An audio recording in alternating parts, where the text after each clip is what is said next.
What's up guys, Mark back here with another video. And on today's episode, we're going to be talking about whether or not I think, in my personal opinion, in my experience, trading in gear, is it a good idea or not? Also, I'm trying out some new lighting, no modifiers on this light whatsoever, so if you guys happen to like the lighting situation, just drop those comments down below, let me know. So the email that I received was whether or not this particular viewer thought that he should trade in his gear in order to switch to a new system. And I wrote him back and I was letting him know everything that I thought about that particular situation. So I'm going to tell you my experience. In my experience, I don't think that trading your gear in order to either acquire new gear or switching to a new system is the best method. Now, I do believe that it's probably the easiest system. If you happen to go any other route, there is some finagling that must be done in order to make that happen. Generally, when you trade in, you can trade in with like Amazon, you can trade in with Adorama. I'm not really sure if you can trade in with B&H. I've never done it with them before, but they basically just take a look at your gear, you send it in, they evaluate it, and then they give you a buy price, you know, based on your evaluation and theirs.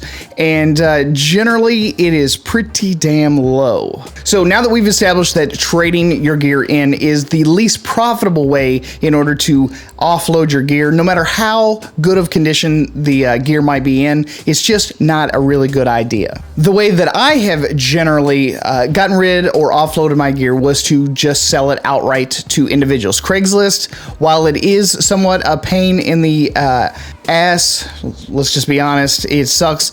You get a lot of calls, you get a lot of emails, you get a lot of text messages, and they're like, hey, is it still available? And they don't even really know what it is or just whatever, and you show up at some McDonald's parking lot and then they don't show up. So it is kind of a hassle, but when you do it that way, you completely avoid all of the fees that generally go with selling it with an online vendor. So in my opinion, Craigslist is the best way to maximize the amount of money that you're going to get from trying to get rid of your gear, trying to get into some more gear or switch over to another system.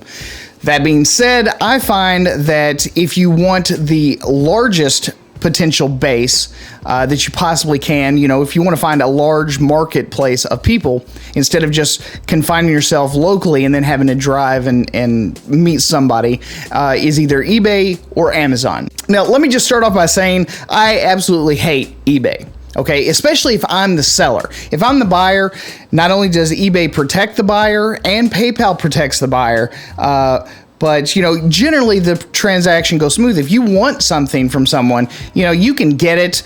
The money is held in escrow, for a long time with the seller. So, you're fully protected for the most part if you're the buyer. But if you're the seller, all of those things I just mentioned are working against you. They're going to hold your money in escrow until all disputes and all things are resolved. I recently sold an antique clock.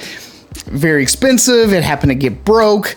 It's all the way out in California now, and they've got a clock, and I have no money. PayPal is still holding it in escrow because it was damaged in transit, and it hasn't been shipped back, even though I've paid for return shipping, and now I have to file a claim, and it's just a complete and total hassle. Not to mention, eBay also charges you 10% of your final sale price.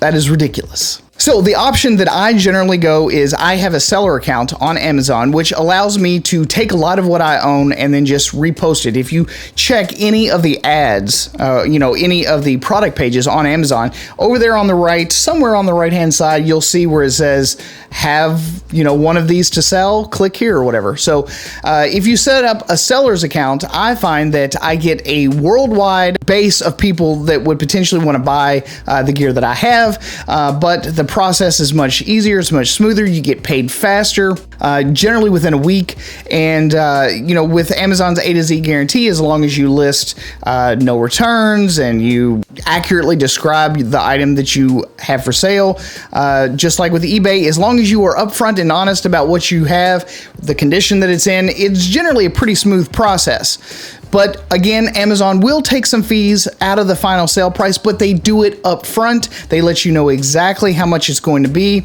and they generally give you a credit for the shipping amount that it's going to cost you to take that item, drop it off at UPS or the United States Postal Service and ship it to your customer. So while none of these are ideal, while none of these are perfect systems, I find that Amazon seems to be the easiest. They charge the least amount on your final sale price, and there's a lot less hassle when it comes to finally getting paid and collecting your money. eBay is fine as long as you're a buyer. I just absolutely hate the process that you have to go through with eBay. So personal preference, you guys might have had fantastic experiences. I, on the other hand, everything that I've ever tried to sell either ends up a scam, someone's trying to get free money, they're trying to make a claim and they're going to keep the item anyway, and you know, they're not going to return your merchandise. I just absolutely hate it. And as far as Craigslist is concerned, when I absolutely have all the time in the world to sit on a product and I don't mind meeting someone locally, I generally try to put that in my listing. Local buyers only. So if I've got all the time in the world and I don't need it to sell super duper fast, I might put it on Craigslist and tell, you know, them to, you got to come pick it up and it's for local buyers only. And no, I'm not going to hold a check for you or whatever. All right, so there you have it. And there you go, guys. I hope you found this video helpful and informational. If you did, you know, don't forget to give the video a thumbs up. Subscribe if you want to. It just doesn't seem to matter anymore with YouTube, whether you've subscribed or not. Also ring the bell, maybe that helps. I don't know if it does or not. You know, no one really knows.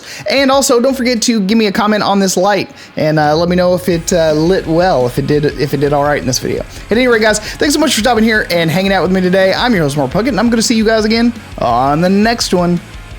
Peace.